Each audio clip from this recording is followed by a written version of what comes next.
So, before I bring him on, let me say a few words about Jack Wilbur. He's a fourth generation Fairbanks resident. He attended Lathrop High School, University of Alaska Fairbanks, but he earned his BS and MS in mechanical engineering from the University of Colorado Boulder.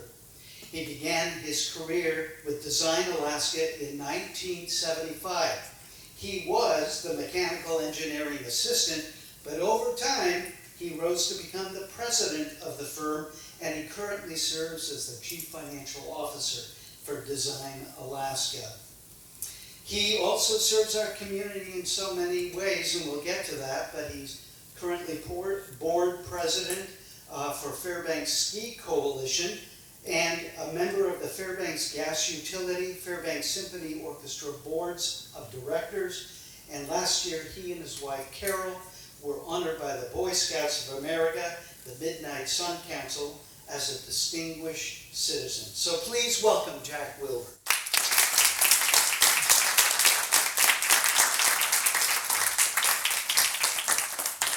Thank you, Robert. Yeah, you bet. So I really want to talk about your pioneer heritage, because you say fourth generation Fairbanks, but there are 8 in Alaska. Do I have that right? There are 8 Alaskans in a row, and 6 of those have been born in Fairbanks. Okay. 6 generations born in Fairbanks. Okay. Now, and 6 in Fairbanks. Your mother, Minnie, was active in Fairbanks way back when. So talk to me about her, because she campaigned for both temperance and suffrage, right? Yeah, that was actually my great-grandmother. Great-grandmother? That was my great-grandmother, Minnie Geis. And she was quite active in Fairbanks in those days, in suffrage and temperance. Interesting on the temperance side is that her husband owned a bar. Maybe that inspired her. I don't know. But I would like to just relay how we all came to Fairbanks. Both of my mom's side and my dad's side have a pretty interesting history. It's my mom's side, though, that has the longest lineage. My great-great-grandfather worked in the mining area of the Circle District back in the late 1800s. And he was headed home to Seattle on a ship called the Islander, a ferry called the Islander, that ran aground in the Inside Passage.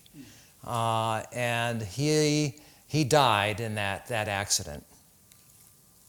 Interestingly enough, just a little sideline, a friend of mine's grandfather, that was the Wilkin family, was also on that ship, but survived.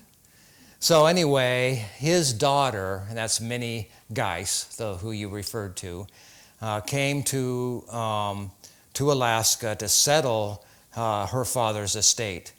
The father's name was Joseph Dahl, and Minnie Dahl came to Alaska to settle his estate. And while she was in Circle, met a Bob Geis, who was a bar owner in Circle, and they married in Circle. But they moved to Fairbanks shortly thereafter and arrived in Fairbanks in 1903. And they had 4 children. One, and my grandma was the 3rd, I believe, born in 1905 in Fairbanks. And then, so my mom was born in 1925 in Fairbanks, and then it was me, and then through my sister Mary, that we're the 4th generation Alaskans, 2nd born in Fairbanks. Then her son, Brian, would have been the 5th. He has a daughter, he has a daughter, Carly, and she has children, Not sure I got the numbers right, but anyway, her children are the 8th generation Alaskans. This is being streamed, you'll hear it. So on my father's side, my grandfather came to Alaska in 1914. He reportedly hiked from Valdez to Fairbanks to get here. Wow. His family followed shortly thereafter. That'd be his wife Agnes and his children. Alden would be my uncle, and my aunt and Aunt Helen. And then my father was born after they arrived in 1917. So, and both my mom and dad were born in St. Joseph's Hospital, wow. along with me and all my brothers and sisters too. So. Yeah. Let's see. What are some of your earliest memories of Fairbanks? So earliest memories, I'd say, go back to like kindergarten. I distinctly remember being in kindergarten at Denali Elementary School. I think Denali, I went there, I started when I was 4, 1952 is when I would have been 5 in 53. So, but my birth date is after the start of school. So I was 4 when I started, but it was in kindergarten in 53. And I believe Denali was built in 52.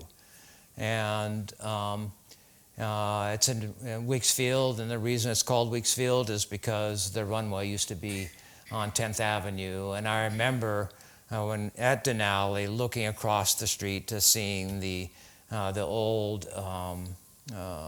hangar that was there. And I believe it was that hangar that was moved down to the corner of 10th and Cowles that is now Arctic Bowl. No kidding. Yeah. Well, I understand when you were young you developed a passion for curling. Where did that come from, and what was it like back then? Well, the curling club was in downtown Fairbanks. It's kind of an office building now, stretches between 2nd and 3rd, right off of Cowles. It was a paint pot at one time, or a hobby shop at one time too. Anyway, it had 3 sheets of ice. And my dad was a big curler, so was my uncle. They'd curled for a long, long time. And one of the things that I used to love to do was to go curling with my dad. And this was starting at a very young age. And after a while, with the hopes that somebody would need a substitute, and so that I could substitute curler. And actually it happened quite often.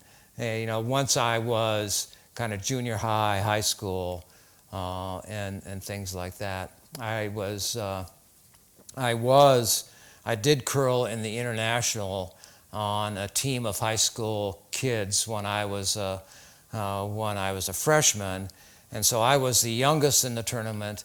And at that time, the oldest was a curler named Harry Avikoff, which owned a bookstore in Fairbanks in those days. So my passion started then, just because that was one of my dad's thing, and I loved doing stuff with my dad, naturally.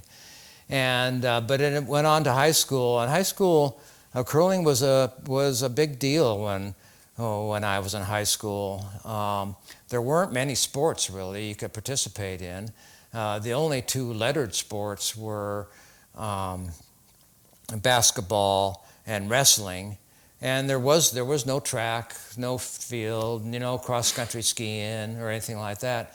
So curling was pretty big, pretty popular. At its heyday on a Saturday when we played on Saturdays, and we did 2 sessions and 12 teams at each session. So we had like 24 teams, close to 100 high school students actively engaged in curling. So that must have been amazing. So it's what I did as a sport when I was in high school. I can hear from the stories you're talking about how influential your family is, and I want to point out that when you were serving on the Early Childhood Development Commission, you wrote a guest editorial for the News Miner talking about the importance of parenting. So I can see where some of that comes from. But talk to me about your family and how they've influenced you. So I'll just give some examples. My mom, the thing that I remember, the thing that my mom passed on to me that had the most influence was that whenever I had something that made me kind of sad, I was disappointed in something, she'd always say, "Jackie, it's all for the best. It's all for the best." You know, and at the time, especially as I grew a little older and, you know, I started, you know, questioning parents, you know, I started thinking, well, how can that be? How can it be that things always turn out to the best, for the best? And in reality, it's what she was telling me is it's an attitude. You know, and for her, how the present was always to be, you know, to be relished. You're supposed, you know, you're not supposed to be disappointed in where you are.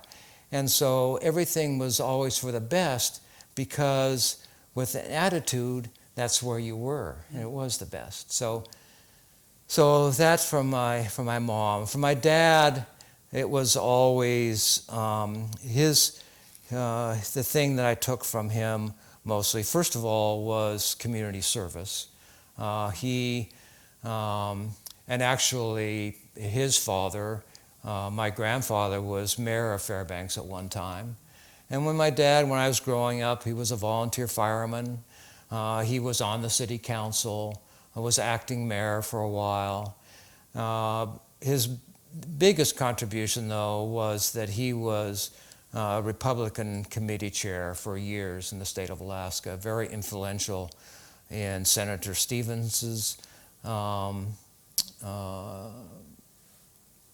appointment to the Senate, and then on from being elected.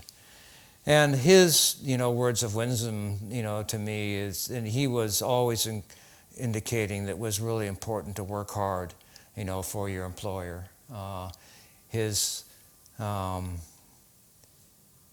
You know, I can remember him saying that, you know, if you're standing around with your hands in your pocket, you might as well be pulling money right out of the till. That was his thought.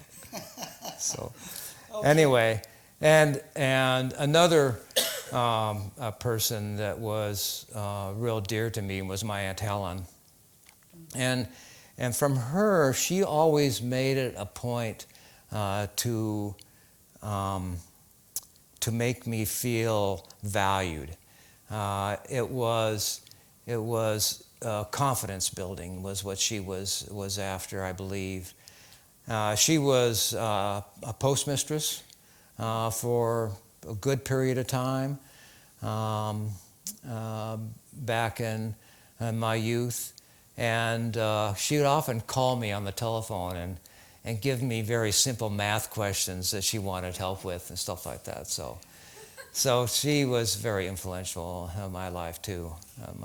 So anyway. Well, that raises a good point, and I'm going to jump back here in a second. I want to talk about the cabin on Salter River.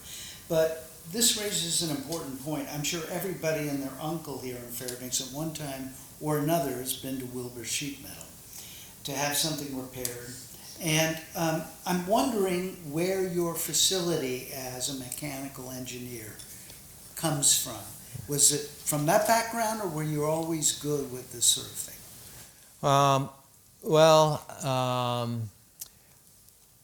I wanted to be an engineer. I mean, let's put it another way.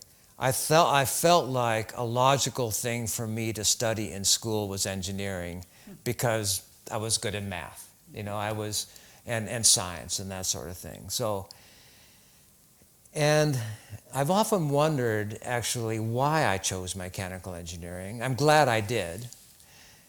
And although I don't ever remember my dad encouraging me to go into mechanical engineering, what he was a mechanical contractor. You know, sheet metal and plumbing, they are mechanical contractors. So there was probably a connection there, but I really don't remember making that direct connection. So it's the things that I did at Wilbur Brothers or that my dad did, I don't think influenced me to go in that direction. It was more that I had an affinity, for that sort of study, I believe, is how I got there. Well, you've cited the Salta River when we were talking or exchanging emails, and you seem really like that was an important place. What was it about that? Well, it was a place that that we spent a lot of time on in the summer. My Uncle Alden and my cousin Roy and my dad and I went up there, 8-10 times a summer. Partly because they really loved it up there. And it was really a special place. It is, it's a cabin that my dad, with the help of my uncle and Bob Grotzlos's father, built in 1952. And the story goes, my dad told it one way, and Bill Stroker told it another way. But my dad told it that he and Bill Stroker traveled up the Salcha with the idea of staking some property. You didn't stake property in those days. You just squatted on property. According to my dad, the first place they came to, the first day they traveled, they stopped at the place where Bill Stroker ended up building his cabin.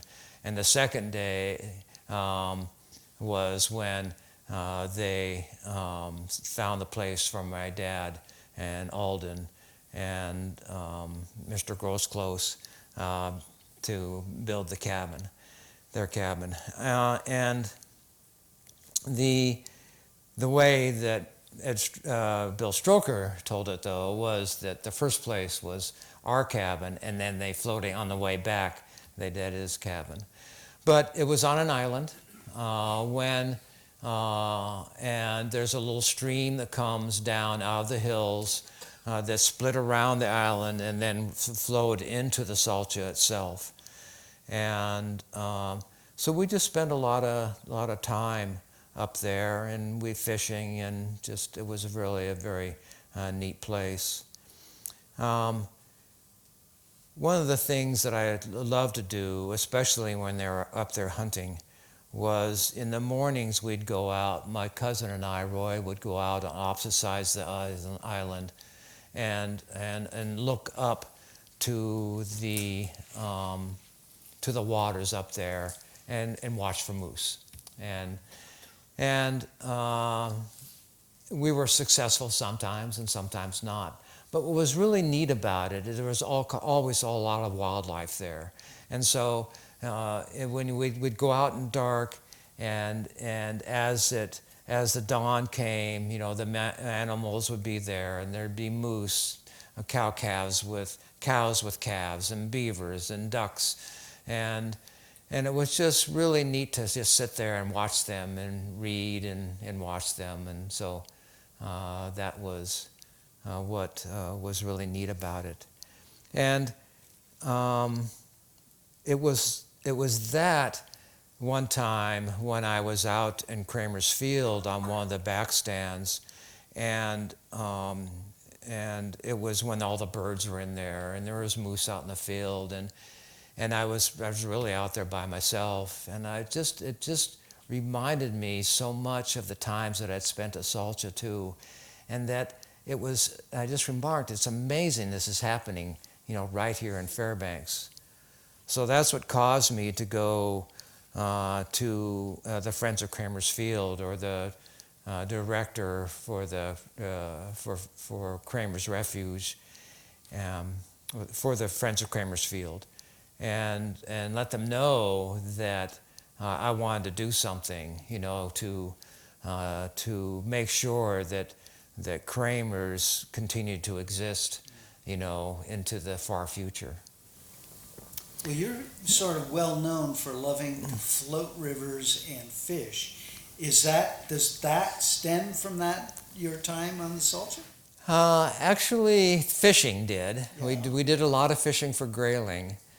We weren't floaters. We had riverboats. I actually didn't get into floating rivers until I was a young man. Came back to Fairbanks in '75 after being in the Army and traveling the world for a little bit. And through, everything's got a backstory. But so Wayne Wilkin and I and Roy Wilbur, my cousin, we're going to go to Swede Lake and do some fishing. Swede Lake was a place where we went in Boy Scouts to camp out and to fish. And so we were going to go there, and Roy had his four-wheel drive, but we couldn't get back into Swede Lake. The river was really, not the river, the trail was really muddy and just couldn't get back there. So we decided to go to Tangle Lakes. And Wayne had a 18-foot square stern Grumman canoe and a little 3-horsepower jet motor. And so we went down through the Tangle Lakes down into the outlet of the upper lake there, just far enough that we could get back out, with our little motor. And we camped on this little teeny gravel area. We didn't have tents or anything like that. Spent the night there and just caught fish after fish after fish right at that spot.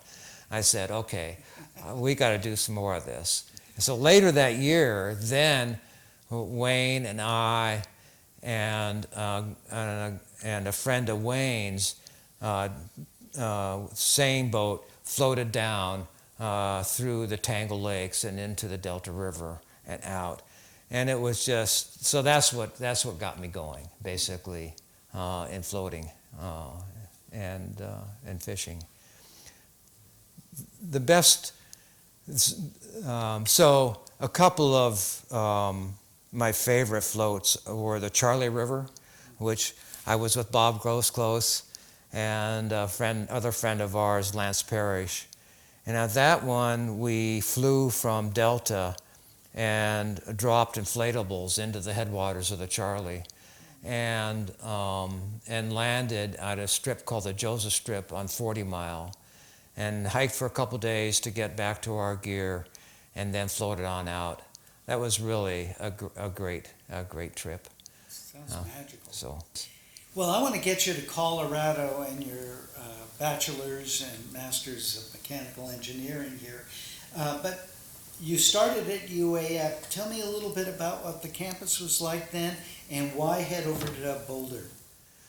So the campus was way different then. There was no Wood Center. Bunnell was brand new. I don't think there was the fine arts facility then.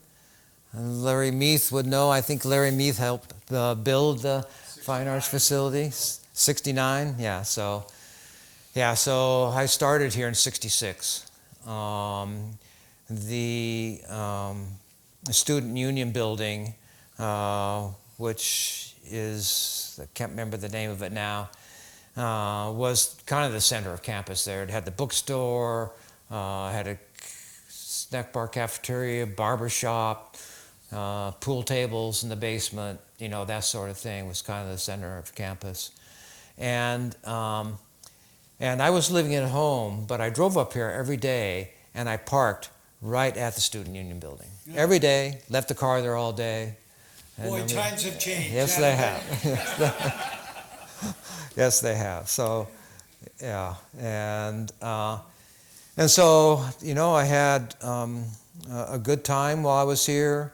I decided to go to Colorado, partly just to get away and do something different. At that time, mechanical engineering wasn't an accredited discipline at the University of Alaska Fairbanks. They hadn't graduated enough mechanical engineers at that time to be accredited. And accreditation is getting a degree from an accredited university is a requirement for being a future registered engineer. So a friend of mine had been to University of Colorado for 1 year, came back to Fairbanks, and kind of recommended it to me. So I went there, and the fact that there was skiing in Colorado was also an attraction. Yeah, we're going to talk about that. In terms of college experience, you know, it's often observed that that can be an important time for a young person because it opens them up not only to new experience but new ideas. How did it play out for you, Jack?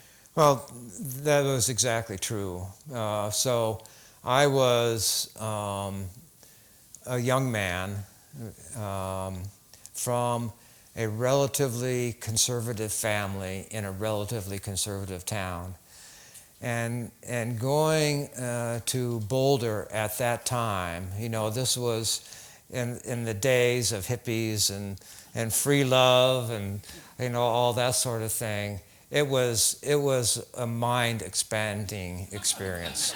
That's for sure. That's what I've heard, yeah. So You're not in Kansas anymore. That's right.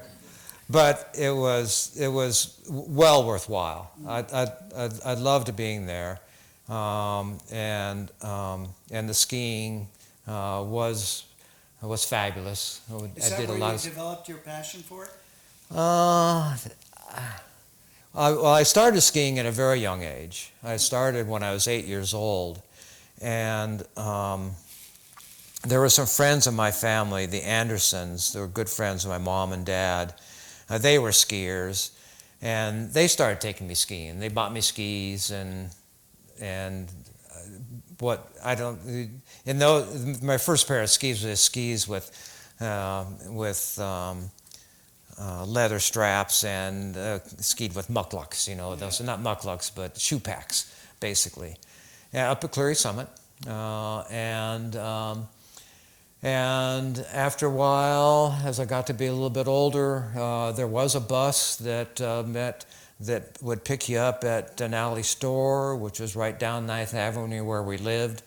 And so then I could get on the bus and go up to Cleary Summit and skied. And periodically, though, and like I say, my passion in high school was curling, but I skied periodically in high school. And then on to college, the University of Alaska. I went to Alaska a couple times. But my real passion came after I came back to Fairbanks, and I continued to ski at Cleary for a bit, but I won a season pass to Ski Land at one of the Warren Miller movies. And I think that was when I was in the Army. I was in the Army at Fort Greely. And I gotta ask you about that. When you filled out the form after you're drafted where you want to be assigned, is it true you picked Alaska? I did. Yeah. I did. So you knew what you were getting. A lot of people fall in love when they get here. Yeah. Well, you could pick an overseas duty station, and you could pick a continuous United States duty station. I can't remember which one I picked in the United States, but I picked Fort Greely, and it was definitely better than going to Vietnam. So I was a mechanical engineering assistant while I was at Fort Greely, but since I was so close to home, I hitchhiked home every weekend. Every Friday night, I'd hitchhike home. Even though there was a bus on Monday morning, I'd hitchhike home on Friday night to be with my friends on Friday, and then go to skiing on Saturday and Sunday and things like that. But continuing on with skiing, I've got to continue on because skiing has been a very important part of my life. As I was back here as a young man, I started being a regular at Ski Land. First, I remember Ski Land way back when it was first formed in 1962. My parents would take me up there just a little sideline, they more often took me to Eulerhaven, which no longer exists, but we went there quite a bit actually, because it was so close to town and we could go after church on Sunday. But after Skiland, I got to ski more and more, and so it really became a second home to me. It's where I raised my children in part. Over the years, I grew a lot of friends there, and just skied a lot. It was my passion. If I tell people, if I'm anything in this world, is a downhill skier. And so when a seat on the board of directors became available and I was invited to be on the board, I just felt an obligation, because Skiland had given me so much in life that I wanted to give back to do that. So yeah, that's wonderful. Well, let's get you to a firm called Alaska that I think was started in '57. It's kind of a combination of architects and engineers. So tell me, you arrived in '75, is that right? that's right. What was the firm like then? Well, the firm at that time was called Ellerby. The firm was founded by Bob Gray and Les Rogers. Les was a surveyor, and Bob was a civil engineer, civil structural engineer. And they had some architects over the years, various architects over the years. In 72, I believe, a firm called Ellerby came and opened an office in Fairbanks and acquired an office in Fairbanks and in Anchorage. And the one they acquired in Fairbanks was Gray Rogers, Myers and Morgan. Myers and Morgan were the architects with them at the time. And they came here because the money was starting to flow into Alaska, into Fairbanks because of the pipeline. Mm-hmm. And so they were here for about 10 years. In 1985, they decided that they no longer wanted to have any branch offices, and so they were going to close the Fairbanks office, but they offered it to the existing employees for a very little sum. They virtually gave it to us. And there was 6 of us to start. So that's when Design Alaska became to be, and I was a shareholder of Design Alaska from the start. We've seen a lot of changes. I just think of the introduction to computers as just one example. What have you seen in your time? Well, computers was definitely a big thing. When I came to Design Alaska, I had a little handheld calculator, and that was it, and not even a programmable one or anything like that. I finished college with a slide rule. So computers huge. Everything is computers these days. And going from manual drafting to computer drafting was huge too. And all the software that's used in design, and when I started, it was all the design was done by hand. And so the software is a big evolution. Interestingly, I think there's something lost basically in the use of software. I'm not going to say that we should go back to doing it by hand, but one of the things in the young engineers that I insisted on is that their calculations be done by hand, at least to the start, because then it's only then that you really know how things are being built. With software, you're just putting numbers into stuff and it spits something out, so. But, yeah, and... How about materials? Have materials changed much in your time?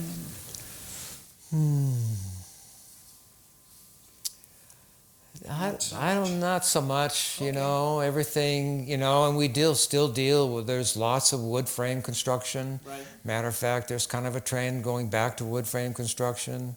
You know, steel construction I mean, a couple of examples that I worked on very early was the Teamster building, which is now the Alaska Club, or yeah, the fitness place out on South Cush or Alderson Highway. That was all frame construction. But at the same time, the federal building was a very modern steel building. One interesting about that is that the architect for that was Merle Jantz, and the federal government did a value engineering study, and it came up with the idea that a stainless steel siding was the value engineered way to go. Merle did not like that. But anyway, that's where it ended up, and sure enough, they still got the same siding 50 years later, so it was the right choice in many respects. Yeah. But, and concrete was a very popular, always, things like that. I don't know. I think that the real evolution and stuff is the computerization of our. Yeah. Okay. Well, I also want to. You know, I covered for years research here on campus, and climate change has obviously become a huge aspect of research at this institution. What about for builders and engineers? Is it a factor in your deliberations? Well, the main factor that is affecting our business as far as climate change is the melting of permafrost. Mm-hmm. And so that then becomes more of a factor when we're choosing sites and things like that. The large effect is felt in places where it used to have hard permafrost, and now that permafrost is going soft because all they used to have to do is drill piles into the ground, wood pile, and now the ground is no longer supporting that.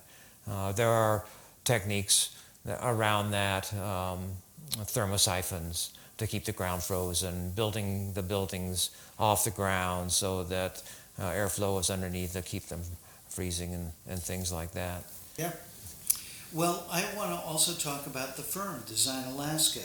Of course, you're now Chief Financial Officer. You've served all the way as an assistant all the way through. Now, some people feel there's real value to have that kind of institutional memory. Others say, bring in fresh blood. So what's your take on that? We are big on promoting from within. And it's not so much institutional knowledge, it's the culture.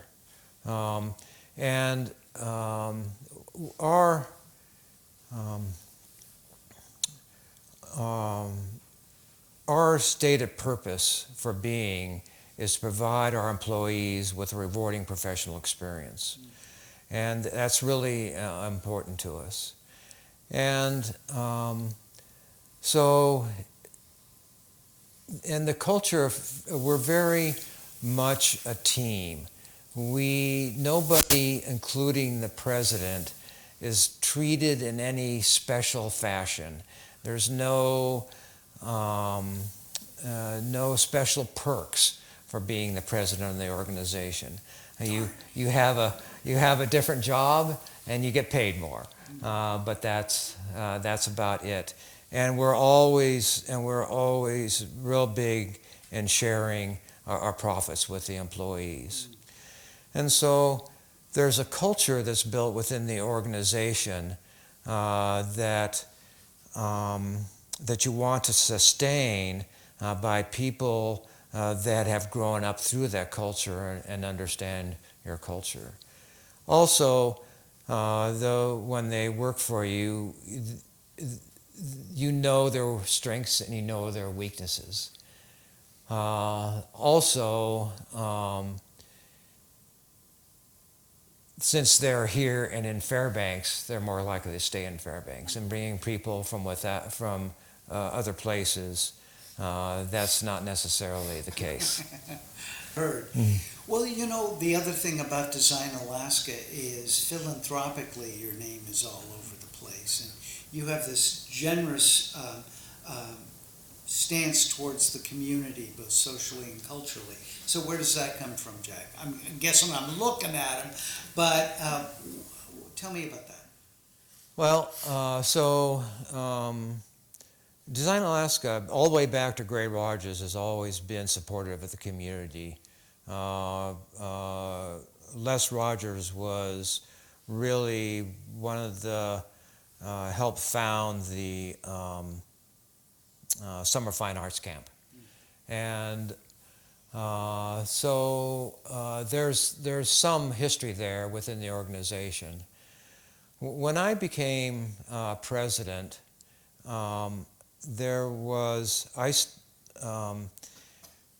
we sought ways to become more known in the community because the way we get work is that architects and engineers don't bid work.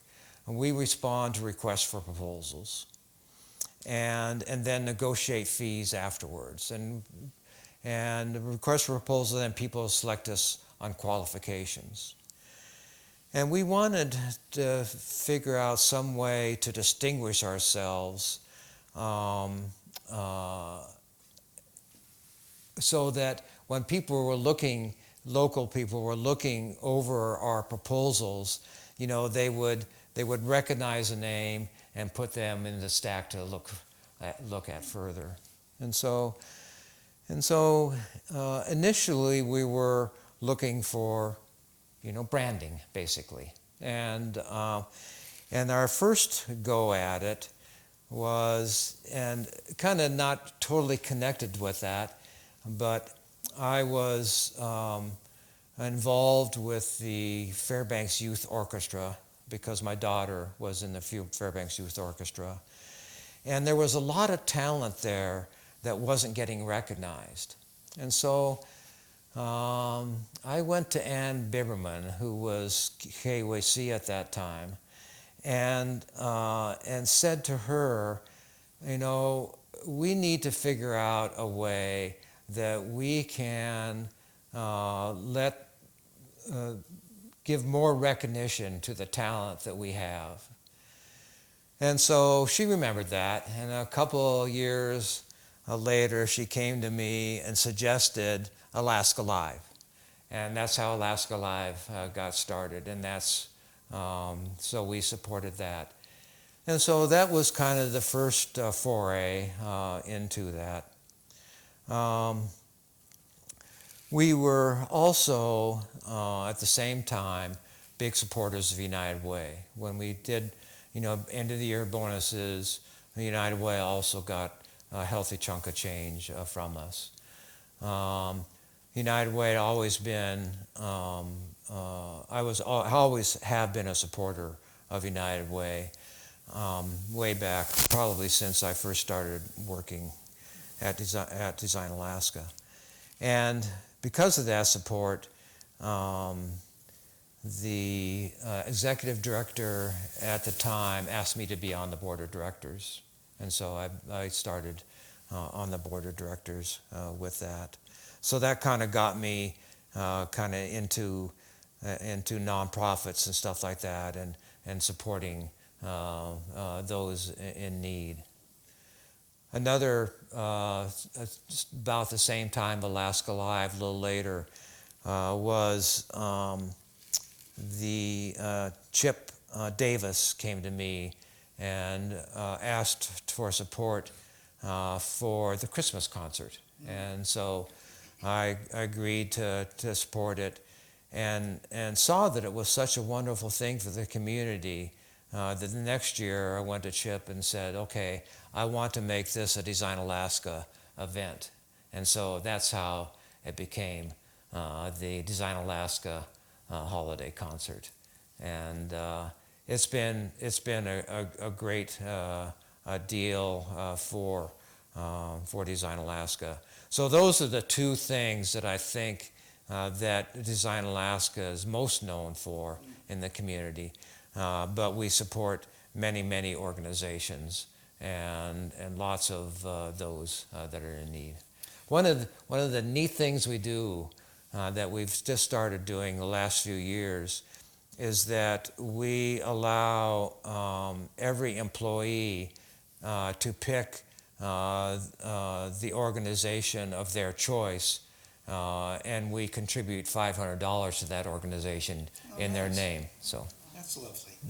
Well, I want to talk about your personal commitments here in a second. And before we do that, though, I want to acknowledge your family because you're such a big family guy. Of course, Carol and your kids, Sarah and Aaron. But what I'm kind of interested in is, it sounds like it was important for you to impart your love of Alaska, of being outdoors. Tell me about that extended generation of. yeah. So by the time I married relatively late in life, I was 38 when I got married. So by that time I had established my passion for skiing, my passion for floating and fishing. And so when Carol and I started having kids, I just decided that rather than stopping to do what I love to do, I was just going to take them with me and do it. So, so I first skied with Sarah when she was, less than a year old, in a Snuggie, on my chest, and then the next year she was in a backpack on my back skiing, and the next year she was in a harness skiing on her own with Aaron on my back in a backpack. So I just took them with me every weekend up skiing, and Carol would join us also. But it was one way for me to take the kids and let Carol have some time on her own. Sure.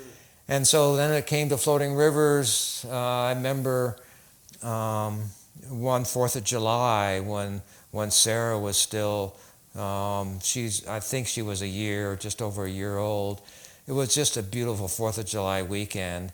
And so we all went canoeing, a very, very tame portion of the Chena River up on the upper Chena, and spent the night out. We had a little collapsible crib and for Sarah to be in and stuff like that. And also, I remember taking Sarah in diapers on the Delta Clearwater, also a very good river. And so, anyway, that's how they got the bug, I think, in doing the same sort of things. My son Aaron and I spent many, many very enjoyable trips down the Gulkana. He and I, started out doing it together, and then Sarah joined us a couple times, and then eventually he bought his own canoe, and we'd go out canoeing. So it was a wonderful thing to do. It was a wonderful way to enjoy your kids, being outdoors with them. The tug to serve has also been a constant, and I'm wondering, how do you find the time? I mean, with your commitments to work, family, yet you serve in so many ventures, as we mentioned, the Gas Authority, for example, or the Symphony. So tell me how you find the time and where you decide to allocate your attention. Well, first of all, I work part-time. I work Tuesday, Wednesdays, Thursdays, 20 hours a week, so I do have 4-day weekends. I guess, and I I've become involved in stuff that I'm passionate about. And so when you have a passion for something, they find the time to do it. Sure. And I have a very understanding wife, and so she understands my passions and lets me do it. On the flip side, I let her follow her passions too, which is art, and she spends a lot of time on her art, and so we're very good for each other in that respect. Well. Tell me about gas utility, because when you think about being passionate, gas isn't one of those things that comes to mind. You should excuse the expression. Well, actually, my passion there is my passion for Fairbanks.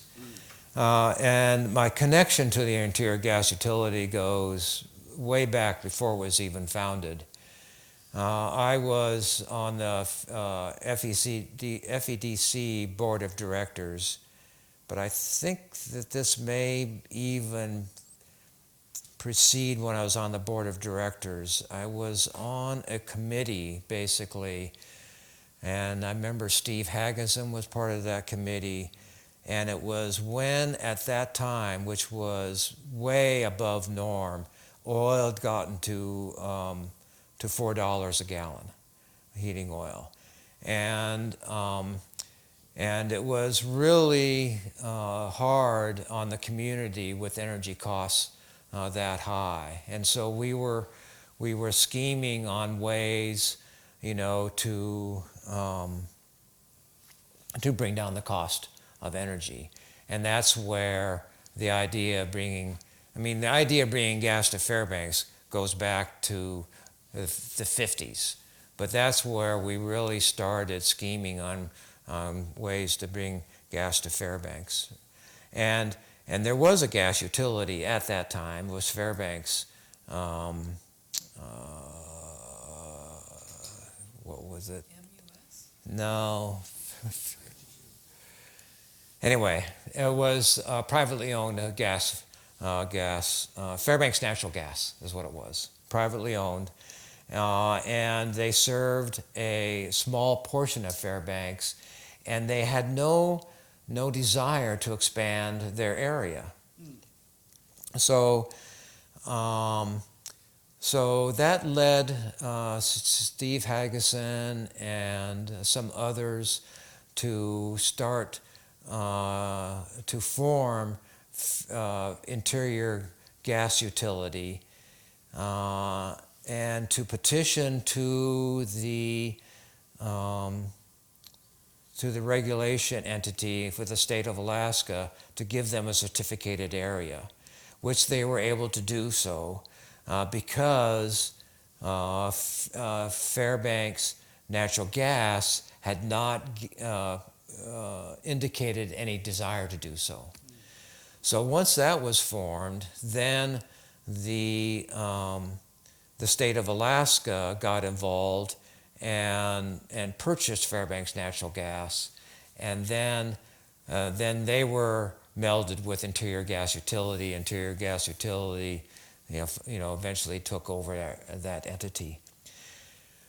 During that process, they were looking for an engineering firm to kind of manage the process for them, to be a manager, and I was asked to be on the selection committee. So on the selection committee, and that also at that time was a board member that was on the selection committee. He saw my interests, saw my capabilities, and asked me to be on the board. And so I said I would. Interestingly enough, that was just before I went on one of my month-long fishing trips.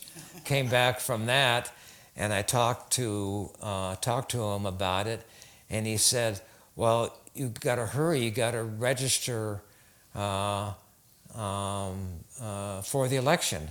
And It didn't even dawn on me that this was an elected office. I just thought I was being asked to be on a board like any other board. And so I hurried with my application, did my APOC thing and everything like that.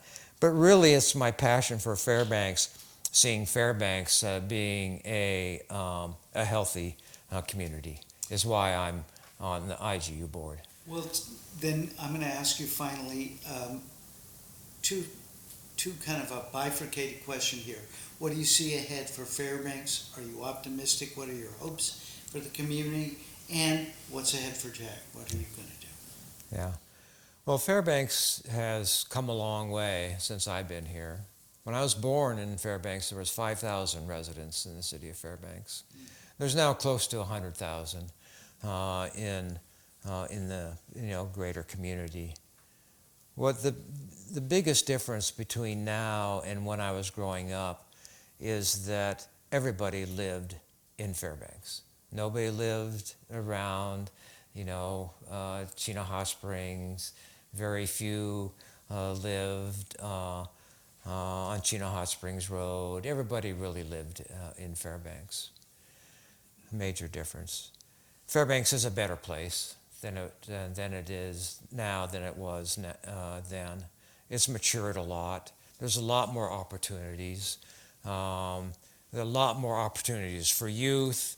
Little League Baseball was about it, when I was growing up. Now there's, football, there's soccer, all that. Hockey, yes, hockey. And lots of opportunities. The arts community is way more than it was then. Lots of opportunities for culture in Fairbanks now that there wasn't then. And I see that continuing on to the future. I see Fairbanks has always had a relatively gradual growth. There was a big influx of people during the pipeline days, but after they left, it kind of settled back to where it was before. Very slow growth, and I hope that continues on into the future. But as it matures, and as it continues to mature, I believe that it will become less frontier, more modern, less a place, less of a kind of the end of the road place, less a place where we can get a handle on junkyards. And I think that's just a maturing thing, and a change in attitudes, basically, that will happen over the years. And one of the things I see for the future that I'm also passionate about is the continuation of the refuge that we have, and essentially in the middle of our town.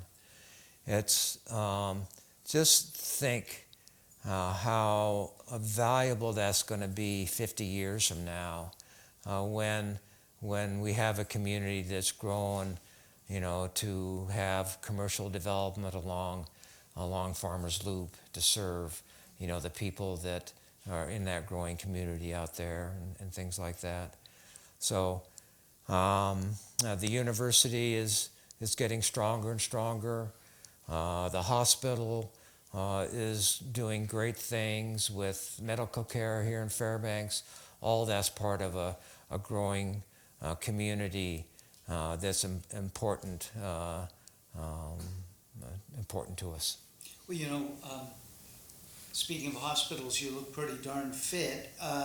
You don't get that floating and fishing, I'm guessing. So what's ahead? Are you got any plans for Jack?